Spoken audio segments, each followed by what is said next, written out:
വീട്ടിലുള്ള എല്ലാവർക്കും എന്റെ പാട്ട് ഇഷ്ടമാണല്ലോ. നേരത്തെ ഇഷ്ടമല്ലായിരുന്നോ? ഇഷ്ടമാ, ഇപ്പൊ കൂടുതൽ. ഇപ്പൊ കുറച്ചുകൂടെ ഇഷ്ടം കൂടുതൽ എന്റെ വീട്ടിൽ ഒരാൾക്കുണ്ട്. അതാണ് എന്റെ മറ്റേ അമ്മൂമ്മ, എന്റെ വലിയ അമ്മൂമ്മ. മറ്റേ അമ്മൂമ്മ അച്ഛനാ പേരിട്ടത്. മറ്റേ അമ്മൂമ്മന്നോ? അതെന്താ അങ്ങനെ? അപ്പൊ എത്ര അമ്മൂമ്മമാരുണ്ട്? 3. ഒന്ന് അമ്മയുടെ അമ്മ, ഒന്ന് അച്ഛന്റെ അമ്മ. പിന്നെ ഒരമ്മൂമ്മയുടെ പേരെങ്ങനെയാ? ഒരമ്മൂമ്മയുടെ പേര് ഉഷയമ്മൂമ്മ. അത് അച്ഛമ്മയോ? അച്ഛന്റെ അമ്മ. ഒരമ്മൂമ്മയുടെ പേര് ഗംഗയമ്മൂമ്മ. അത് അമ്മയുടെ അമ്മ. പിന്നെ ഒരമ്മൂമ്മയുടെ യഥാർത്ഥ പേര് ഭാർഗവി അമ്മ. അപ്പൊ മറ്റേ അമ്മൂമ്മയുടെ പ്രത്യേകത എന്താണ്? മറ്റേ അമ്മൂമ്മയോട് നമ്മൾ എന്തോ ചോദിച്ചാലും അതിന്റെ എല്ലാ ആൻസർ പറയും.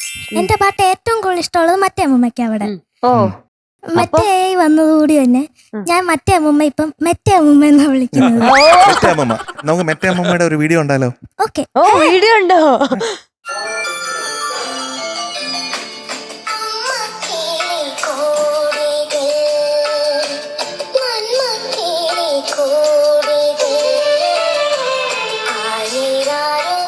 എന്ന് ശ്രദ്ധിച്ചിരുന്ന കാണുന്നല്ലേ.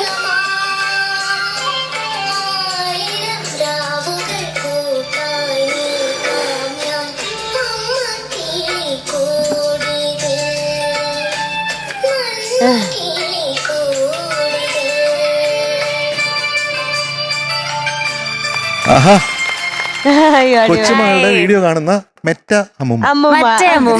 ഇപ്പൊ ഞാൻ മറ്റേ അമ്മൂമ്മ എന്നാ വിളിക്കുന്നത്. എന്ത് ചോദിച്ചാലും മറുപടി കിട്ടും. ഇപ്പൊ മെറ്റോട് നമ്മൾ എന്തോ ചോദിച്ചാലും മറ്റേ നമുക്ക് അതിന്റെ എല്ലാത്തിനും ആൻസർ തരും. അതേപോലെ തന്നെയാണ് മറ്റേ അമ്മൂമ്മ. മറ്റേ അമ്മയോട് നമ്മൾ എന്ത് കാര്യം ചോദിച്ചാലും അതിന്റെ എല്ലാ ഉത്തരം മറ്റേ അമ്മ. Full details. പക്ഷെ ഒരു ട്വിസ്റ്റ് ഉണ്ട്. ട്വിസ്റ്റ് ഉണ്ടോ ഇനിയും? അതെന്തുവാന്ന് വെച്ചാ നമ്മള് മറ്റേ അമ്മൂമ്മയോട് മറ്റേ പറ്റി ചോദിച്ചാ മറ്റേ അമ്മയ്ക്ക് ഒന്നും അറിയത്തില്ല.